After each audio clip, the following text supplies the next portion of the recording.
César Ruilova nos acompaña. Seguimos el ciclo de entrevistas. Buen día, bienvenido. Buenos días, quíteme el don, querido amigo, hermano. No, de origen nobiliario, no hay problema. No, porque usted viene de... es que eso se aproxima a la monarquía y usted entonces es villasoletano, así villano, que... con B alta, bueno, de los buenos. Que es villasoletano. No, para nada. Usted es villano. No, villano, así es. Al No hay ser problema. villano, los villanos a veces no tienen puntos de vista objetivos. Los villanos son muy... hablando de del villano, Del villano, ¿no? villano, sí. Pero en medio de todo esto que vivimos, muchos villanos salen a ver qué provecho le sacan a la situación. Hemos escuchado dos entrevistas que nos dejan luces claras de lo terrible que estamos, la parte educativa y la parte social de mucha gente que necesita esos recursos. Entonces, pero mientras todo esto ocurre, estamos a la espera de la Corte Suprema de Justicia. Escuchamos ayer ya la interpretación legal del procurador de la administración, pero muchos grupos insisten en derogar la ley y mantener las calles cerradas, situaciones complicadas como las que vemos en los predios de la Universidad de Panamá. Ayúdenos a entender realmente. Usted no es el procurador, pero fue presidente del Colegio Nacional de Abogados y tiene autoridad para hablarnos con el aspecto educativo esta mañana y hacer docencia con toda la población panameña. Sí, lo primero, buenos días, Susan, Hugo, buenos días a todos los que nos escuchan en la mañana de hoy. Lo importante es ir separando lo urgente de lo importante. Tenemos la necesidad de estabilizar a un país en las condiciones en las que está. Y lo primero es igualmente separar las opiniones de los hechos. Respeto las opiniones de cada cual, por supuesto que sí, pero sí hay que ir examinando los hechos y con qué institucionalidad nosotros contamos hoy para poder un poco resolver los temas urgentes de esta crisis. El camino está dado. La Corte Suprema de Justicia, de un hecho inédito, ha establecido una hoja de ruta cierta para poner estas demandas de inconstitucionalidad en estado de decidir. Entendemos que ya el 24 se va a declarar en sesión permanente para someter al debate jurídico a ese nivel del Pleno las demandas de inconstitucionalidad. Eso es una salida institucional a esta crisis. Lo demás es opinión. Hay que esperar ese fallo, ponderarlo y analizar los efectos del fallo en el sentido que sea. Eso es lo urgente.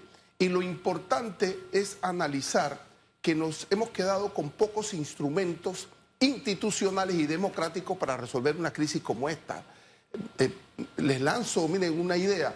¿Por qué nosotros no tenemos en el diseño democrático una salida en la acción popular, que sea un grupo organizado que puedan ir a la Asamblea Nacional a presentar proyectos de ley per se? ¿O por qué no tenemos participación en el segundo debate en algunas condiciones? Quiero decir, leyes de interés social y de orden público. Bueno, son temas pendientes en lo importante para el diseño democrático y resolver crisis. Nosotros no contamos con un organismo, una mesa de diálogo institucionalizada con credibilidad para conversar sobre estos temas. Y lo que hoy existe es un plano de desconfianza de todos contra todos, de descalificación, y hay situaciones que se van agravando en el país. Bueno, esas son las tareas importantes y pendientes. Pero fíjese que en esas tareas importantes y pendientes está que la población tenga alguna forma de encontrar solución a sus problemas del día a día, porque usted me disculpa, pero que en un barrio, no, una barriada o en un pueblo no haya agua potable, para ellos eso es lo importante. El gran problema es que culturalmente ya se ha acostumbrado a la gente al no tener un mecanismo para buscarle solución, y ante la incapacidad de las instituciones, de los gobernantes, de darle una respuesta, ya culturalmente, ¿cuál es la salida de la gente? Yo voy y bloqueo la vía, porque de esa manera me van a dar una respuesta. Entonces, si bien es cierto, están violando la Constitución, y bloquear una vía violenta los derechos de muchos, tenemos que encontrar ese mecanismo de una vez por todas, para que la gente tenga solución a sus problemas del día a día, que son los importantes para ellos. Cuando los líderes políticos, nuestros líderes políticos hablan de orden y hablan de democracia, y yo me pregunto, ¿cuál democracia? empieza a explicarle a la gente que tiene esas contradicciones, que no tienen acceso al transporte, que no tienen agua en sus comunidades, que no les llega la comida y si les llega es con una carestía tremenda. Entonces, ¿de qué democracia le estás hablando a estas personas? Pero el mensaje, y creo que una primera lectura es no pensar que esta crisis es solo de este gobierno, es de la clase política. Sí. En general, y si la clase política que va a llegar en el 24, cualquiera que sea, va a pensar que esto fue un problema y es un problema del PRD o de los aliados y tal cual, está totalmente equivocada. Las reglas del juego cambiaron y la clase política, los partidos y las organizaciones tienen que comprender que hay una nueva forma, que esta tecnología le da al ciudadano un poder extraordinario de comunicarse horizontalmente y poder generar vínculos de presión para encarar a los líderes. Se dice que la democracia representativa está en crisis. No la de este gobierno, es la cual la clase política tiene que entender que las reglas cambiaron. ¿Y usted cree que lo está entendiendo? A ver. ¿Usted cree que lo está entendiendo? Bueno, lo que ocurre es que el proceso de elecciones cada 5 años nos ha servido hasta este momento en una especie de reciclaje, de pensar de resiliencia, de pensar que con una nueva elección los problemas se van a resolver, y eso es lo que ha creído hasta este momento la clase política.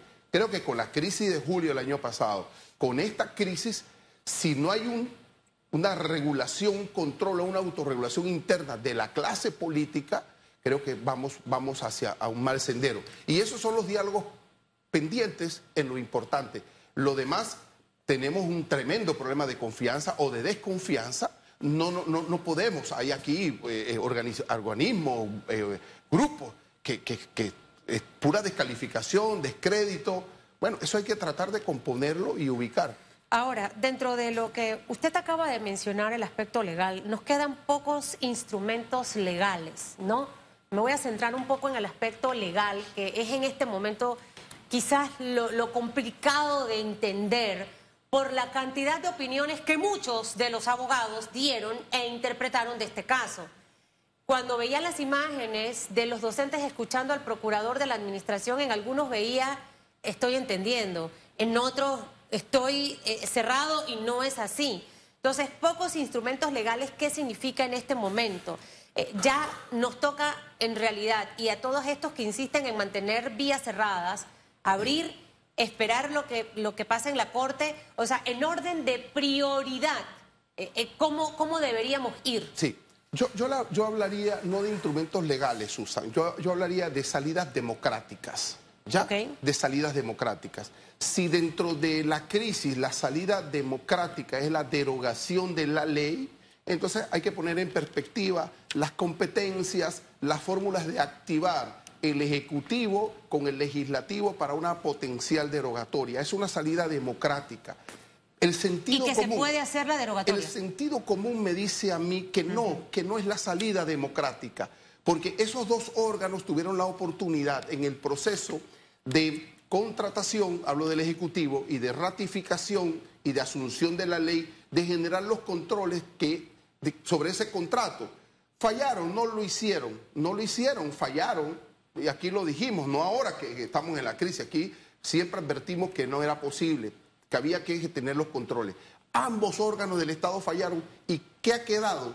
El Poder Judicial como último control en el diseño democrático para decirle a esos dos órganos del Estado fallaron en sus procesos de control. Entonces es ahora que el órgano judicial, el Poder Judicial, está en perspectiva con la demanda de decirles, de mandarle un mensaje a esos poderes, fallaron. Pero te queda el último eslabón, que es el Poder Judicial. Y entendemos que va a ser así como lo ha planteado. Esos son los canales democráticos. Ahora, la pregunta es ¿por qué hemos llegado hasta allá? Porque ha fallado el órgano ejecutivo, porque no hubo una visión, porque cuando la gente pidió conversar en el Parlamento le dio la espalda a los panameños, al sentido común, y nos han puesto en esta crisis. Bueno, y ahí debieron aprender. Claro, la historia nos pone en perspectiva. Y a este gobierno y al que viene y al anterior, es que la mayoría no es sinónimo de legitimidad. Usted no puede sojuzgar porque usted tiene una mayoría. Esas son las enseñanzas que tenemos y que creo que en la medida de lo posible no se pueden repetir. Ahora, ¿qué pasaría después de este tiempo que algunos hablan del próximo jueves, licenciado? Sí. de lo que pueda pasar con la Corte Suprema de Justicia en este caso, si declarase que es constitucional o declarase que algunos artículos son inconstitucionales. O sea, ¿cómo el país que está en este momento en contra de la minería a cielos abiertos entendería esto? O sea, esta es la primera parte, pero viene una segunda parte que puede tener 3 escenarios. Sí. El sentido común me dice que tenemos que tener calma y prudencia. Yo escucho y respeto las opiniones, pero no podemos especular. La Corte tiene que jugar su papel. Y hasta el momento está jugando su papel en el sentido de comunicar la hoja de ruta. Un hecho inédito, ¿ah? La Corte no es que se ha acostumbrado a estar comunicando estos temas. Esa es una buena señal. Sí, bueno, una buena señal. ¿No? Son sobre esos hechos, no mi opinión. Entonces, ¿qué otro hecho, Susan y Hugo, importante? Que hay 2 demandas de inconstitucionalidad. Creo que un colega pide algo sobre unos aspectos y la otra colega pide otro. Entiendo que la Corte puede acumular ambas demandas en la sesión que tenga, pueden acumularlas para generar un fallo y una sentencia constitucional en el sentido de declarar la inconstitucionalidad o no, examinando y analizando todos los puntos de vista en el debate. No creo que la Corte se va a quedar corta en la decisión de si es inconstitucional, hombre, dejar sin efecto el contrato, como en efecto ya en el 2017 lo hizo. Ya hay una jurisprudencia constitucional, ya hay un camino adelantado en ese sentido y la Corte actuó en consecuencia. El problema fue de la ejecución de la sentencia. Ahora la Corte conoce que hay una crisis, conoce que tiene una responsabilidad y la va a establecer. Luego, cuando tengamos el fallo, que debemos analizarlo jurídicamente, entonces, y mirar los efectos y qué hay que hacer. Por ejemplo, si entramos en la hipótesis de la inconstitucionalidad, hoy lo que sí puede estar haciendo el gobierno ante esa hipótesis de posibilidades, organizando, coordinando, armonizando el Ministerio de Comercio e Industria con el Ministerio de Ambiente y todas las instituciones encargadas de ejecutar un posible fallo de inconstitucionalidad. Eso no puede demorar. Hoy esos líderes, esos funcionarios tienen que estar al pendiente de la posibilidad de una demanda de inconstitucionalidad, lo que va a generar entonces el proceso ejecutivo y administrativo de cierre de la mina. Bueno, pero si llega ese momento y no hay coordinación institucional, ahí hay una falla que anticipe el problema y las coordinaciones para que haya una comunicación categórica en ese sentido. Y ese detalle es importante porque tiene que haber un plan de cierre. Claro. No es un cierre, no es que la mina falló la Corte y se cierra. Hay un plan. Así es. Y eso toma tiempo y tiene que ser, como lo dice la palabra, planificado. Que ya existe, Hugo. Sí, ya existe. Sí, exacto. Pero me quedo pensando que ayer, donde usted está sentado, estuvo un expresidente del colegio también, don Juan Carlos Araúz. Y él mantiene la tesis de que el contrato es constitucional. Y fíjese que usted nos habla de prepararse ante la declaratoria de inconstitucionalidad. Pero yo me pregunto, ¿y si la Corte dice que es constitucional, estará el país preparado para una decisión como esa? Sí, pero yo siempre abogo a que exista menos doxa y más epístome. ¿Qué significa todo esto? Menos opiniones y más hechos y conocimiento. Yo puedo querer lo que sea aquí, pero yo tengo que decir al país el proceso, las salidas democráticas, jurídicas, y vamos a esperar el fallo. Vamos a esperar el fallo. Y claro, tengo una opinión personal, pero tengo como jurista que esperar un fallo y analizarlo en el contexto jurídico. Pero no se trata de lo que yo quiero, se trata de lo que el país necesita en el momento y qué instituciones y qué resortes tenemos para abocarnos a eso y tal. No ayuda a la crisis, a la prudencia, a adelantar conceptos u opiniones sobre lo que yo quiera o no. Lo que tengo que prepararme en el plano de lo posible es, bueno, si se declara inconstitucional, entonces, hombre, los organismos que tienen que ejecutar esto tienen que estar preparados. Y si se declara constitucional, bueno, ¿con qué mecanismos democráticos nos vamos a quedar para resolver una crisis de tamaño problema. Pero usted sabe que mucha de lo que hoy estamos viendo después de 4 semanas precisamente fue por esa anticipación a los hechos. Entonces lo que a mí me causa mucha risa ver que después de meter en el interior usted mete la leña, atiza ahí, sopla y todo para que eso tire fuego. Entonces, nadie prende el fogón para después echarle agua. Claro.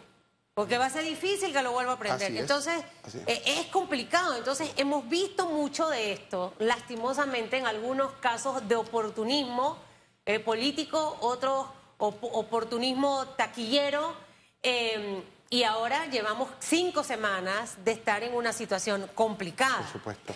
¿Usted cree realmente que el próximo jueves la Corte Suprema de Justicia tendrá ya una evaluación de este caso con las 2 demandas que han sido admitidas por dos despachos diferentes? Sí, estoy seguro que la Corte ya está en capacidad de conocer el problema jurídico que tiene. El secretario general muy bien ha comunicado al país que van a estar en sesión permanente. ¿Qué significa esto de sesión permanente? Bueno, van a estar allí hasta cuando logren una sentencia sobre los temas y puedan presentar al país. ¿Eso es hasta altas horas de la noche, sesión permanente, hasta muy temprano? Sábado, domingo, hasta cuando ellos salgan de allí con una sentencia en firme. ¿Para qué? Para poder entonces comunicar y publicar. Antes de cerrar la próxima semana, ¿debemos saberlo o no? Sí, el reto es comunicación, información, no especulación u opinión. Y me quedo con eso. Sí, ¿qué opinamos? Sí. ¿Qué vamos a informar respecto a la sentencia? ¿Cómo vamos a caminar? Bueno, el gobierno, con lo que respecta, ellos pueden empezar a articular coordinaciones respecto a los ministerios vinculados a una posible ejecución de un fallo de inconstitucionalidad. Y me quedo con esa, más allá de las especulaciones y descalificaciones que se pueden dar, porque hay algunos juristas que yo respeto mucho su opinión, pero se han decantado desde hace buen tiempo por la derogatoria, y veo que esos mismos juristas muy respetables, a propósito, muchos de ellos están colgando algunos mensajes diciendo se está preparando un fallo de constitucionalidad, corrupción en la Corte, etcétera. Por eso me quedo con sus palabras de equilibrio, porque es lo que necesitamos en este momento. Y si no, esto es muera Sansón y los filisteos. Sí. Y este país tenemos que salvarlo y levantarlo. Gracias, señor Ruilova, por estar esta mañana con nosotros. Que vaya bien. Bendiciones.